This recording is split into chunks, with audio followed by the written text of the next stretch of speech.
आपल्यासोबत चंद्रशेखर बावनकुळे आहेत। चंद्रशेखरजी, स्वागत आहे आपलं एबीपी माझावर। ज्या प्रकारे आता हा निर्णय घेतलेला आहे काँग्रेसनी, मात्र हा निर्णय घेण्यापूर्वी भाजपवर जोरदार टीका केलेली आहे। म्हणजे जवळपास 20 मिनिटं भाजपवर टीका करून झाल्यानंतर त्यांनी हा निर्णय घोषित केलाय। या निर्णयाकडे कसं पाहता आपण?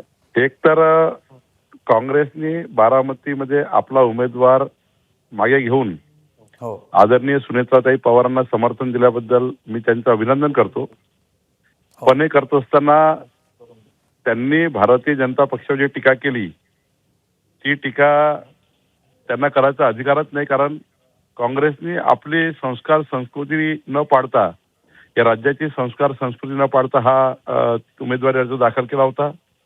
राज्यात अनेक पूर्व उदाहरणं आहेत की अशा घटनांमध्ये आपण अनौपचारिक निवडणूक करतो, पण जेव्हा काँग्रेसच्या जिवारी लागलं, संपूर्ण महाराष्ट्राच्या जनतेने काँग्रेसला क्रिटिसाइज करणं सुरू केलं। बारामतीच्या जनतेने काँग्रेसला या ठिकाणी काँग्रेसला टीका टिप्पण्या केल्या की काँग्रेस पार्टी निवडणूक लढताय आणि काँग्रेस पुढच्या काळात अधपतनाकडे चालली आहे, अशा पद्धतीने जेव्हा टीका टिप्पण्या सुरू झाल्या तेव्हा काँग्रेसने निर्णय घेतला।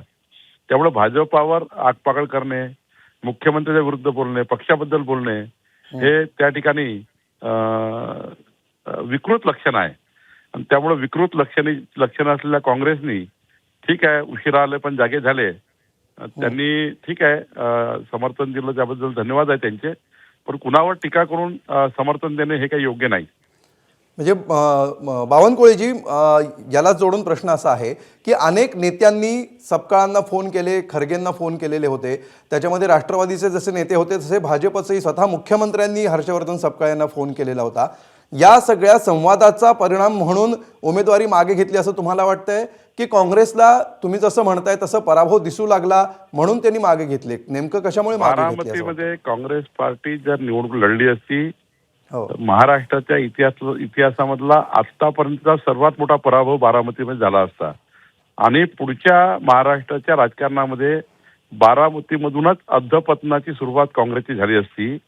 हे जेव्हा त्यांच्या लक्षात आलं तेव्हा त्यांनी उमेदवारी परत घेण्याचा निर्णय केला। पण ठीक आहे, स्वागतार्ह आहे, त्यांनी सुनेत्राताईंना समर्थन दिलं। पण काँग्रेस पार्टी ही जर आधीच तो फॉर्म नसता भरला अधिक योग्य झालं असतं असं मला वाटतं। पण आता मात्र जेव्हा जीवावर आलं, अंगावर आलं, काहीतरी कारण शोधायचे, आधी कारण द्यायचे की मुख्यमंत्र्यांनी गुन्हा दाखल करावा म्हणून फॉर्म भरला, आता कारण द्यायचे की भाजपवर टीका टिप्पणी करायची। आमच्या पक्षावर टीका टिप्पणी करण्याचा काय औचित्य आहे? आम्ही त्यांना विनंती केला होता, मी स्वतः जाहीर विनंती केला होता, मुख्यमंत्र्यांनी केला होता, त्यामुळं आम्ही त्यांना विनंतीच केला होता। पण आमच्यावरती जाहीर टीका करून विड्रॉ करता याच्यामध्ये असं दिसत आहे की त्यांना विड्रॉ करायचा नव्हता, पण जेव्हा महाराष्ट्र आणि बारामती अंगावर आली तेव्हा त्यांनी हा निर्णय घेतला। खरं म्हणजे त्यांचं स्टेटमेंट असं आहे की मुख्यमंत्र्यांचा मला फोन आलेला होता, मात्र आमच्या उमेदवारी घेण्याचा आणि मुख्यमंत्र्यांच्या फोनचा काही संबंध नाही।